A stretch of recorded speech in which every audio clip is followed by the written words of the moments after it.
Genève, texte comme palimpseste. Nous savons aussi avec la pragmatique et Mangono en particulier que la littérature est un acte d'énonciation proprement polyphonique également, qui fait réveiller par la lecture des éléments de sens qui sont comme figés comme je lis dans le silence qui passe et qui dans la lecture se réveillent un à un dans un geste, dans un ordre de truc, comme un feuilleté qui se réveille à la conscience du lecteur. Nous savons, enfin et surtout, évidemment ça a été dit avec les amis qui ont parlé avec moi, nous savons aussi ce que Kristeva a fait des concepts de polyphonie et de dialogisme bakhtiniens.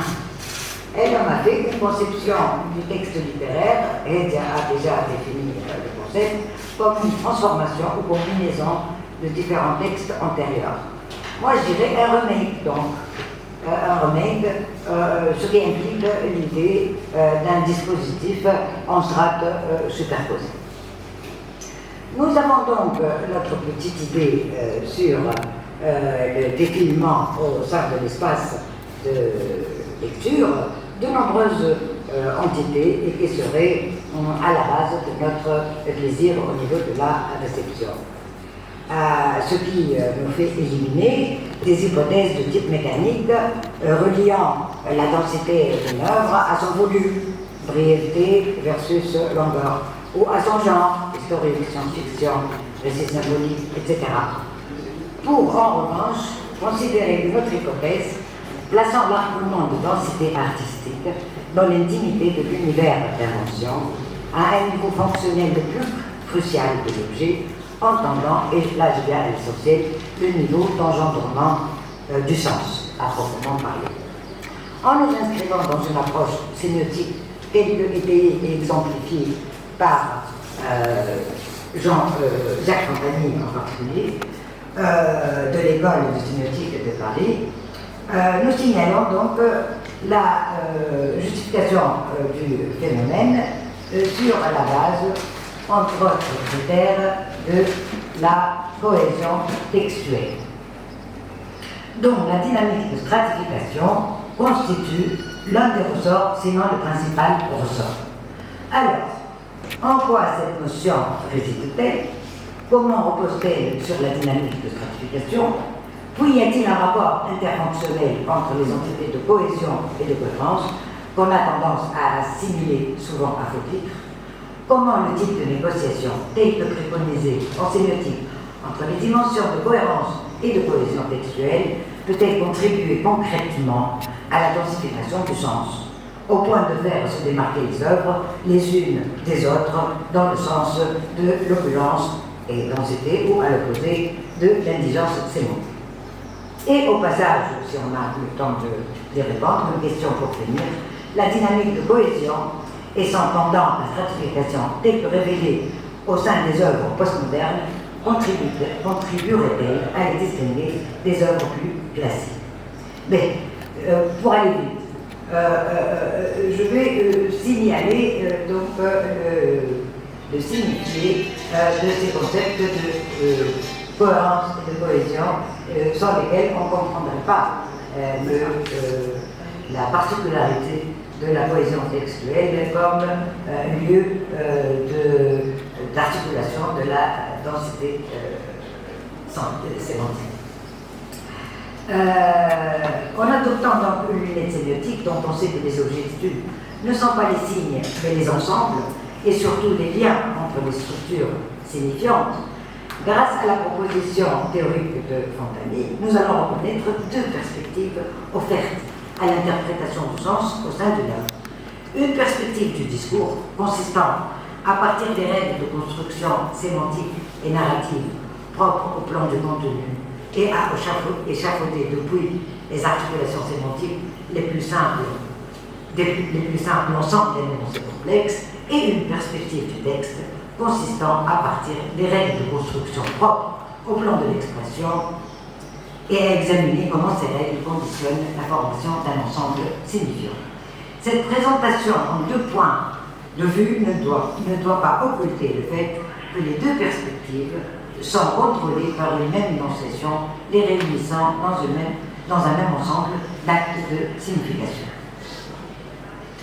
En fait, que cherche à faire le discours? Il travaille à développer une signification intentionnelle la plus cohérente. Dans un roman, par exemple, le niveau du discours travaille justement à développer une signification la plus cohérente possible. On s'attache à la fil conducteur des événements, des structures sémio-narratives, etc. Et de son côté, le texte contribue à cette cohérence, mais via l'organisation des formes, des éléments de cette signification. Ainsi, si le discours s'efforce d'être sinon mono-isotope, du moins cohérent, le texte et les formes qu'il propose sont en revanche et par définition pluri-isotopes. Au moment où le sens d'une œuvre, de quelque identité qu'elle soit, vient à aboutissement moyennant la négociation sans arrêt de ces deux instances. En plaçant à chaque fois sous son contrôle une isotopie en particulier parmi la foule des motifs alimentant le fond textuel pluri-isotope, le discours construit sa cohérence. Il place la pluri-isotopie du texte sous le contrôle d'un seul univers de sens, tandis que de son côté, en entretenant la pluri-isotopie par l'organisation du sens moyennant divers procédés à sa disposition, le texte participe à la cohérence du discours, certes, mais en même temps travaille à consolider sa propre cohésion. En nous situant en plein cœur de l'engendrement du sens, nous venons de retenir la double dynamique dans la simultanéité, l'articulation de la signification en procès d'une part et la diffusion nourricière pluri-isotopique produisant une sorte de nappe en profondeur textuelle contribuant à la densification du texte. Ce qui nous fait penser à titre exemplaire aux grands bâtisseurs dans le territoire littéraire dont les chefs-d'œuvre universels constituent des modèles aboutis de la signification à plusieurs vitesses. Pensez par exemple à La Chute de Camus, où la monofocalisation du discours sur Jean-Baptiste Clamence, protagoniste principal, donne lieu en revanche, à une errance ou divagation étourdissante de veines composites entre éthique, psychologie, philosophie, voire anthropologie. Une telle errance, proche du délire pathologique, liée à des effets de digression, emboîtement, enchaînement ininterrompu, empiète largement sur le vecteur narratif principal. Le récit en est transfiguré. De confession d'un juge pénitent, le texte devient une visite dans les méandres conflits de la conscience collective des intellectuels français en ces années 50 du XXe siècle. Pensez à l'espoir de Malraux, qui relate les événements du début de la guerre d'Espagne, du putsch militaire franquiste du 18 juillet 1936 à la bataille de Guadalajara en mars 1937, où les républicains ont été victorieux, mais dans les dialogues entre révolutionnaires engagés dans l'événement révolutionnaire antifasciste, sans participer à la signification en état de procès, à proprement parler, on constitue un espace de libre déploiement. Les intermèdes dialogiques de portée culturelle, philosophique, esthétique et éthique via des échanges entre les intellectuels, les maniens, ingénieurs, manuels, artisans de cinéma et musiciens, Scali, historien de l'art, Garcia, ethnologue, Lopez, sculpteur, Unamuno, professeur et écrivain, Ximénez, colonel rompu au latin chez les jésuites, Richard, journaliste, etc. Ces dialogues, revenant comme un refrain dans le texte, font du roman un véritable congrès d'idées. Mais, sans oublier Dostoïevski, sans oublier, rappeler qu'ils ont été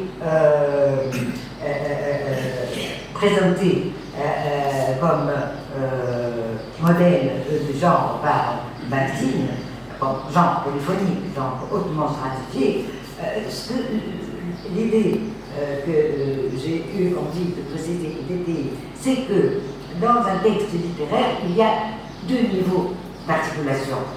En réalité, il s'agit toujours d'un même acte d'énonciation, mais vu à chaque fois d'un point de vue différent. Deux points de vue différents, théoriques différents sur une même réalité qui est l'énonciation. Selon Jacques Fontanier, c'est une proposition théorique qu'il fait, qu'il développe, qu'il exemplifie. Il y a deux vecteurs. Le vecteur de la cohérence, et le vecteur du discours, le discours en procès. Il y a l'événementiel dans une histoire ou dans une nouvelle, l'événementiel, l'organisation très, la cohérence pour aller strictement pour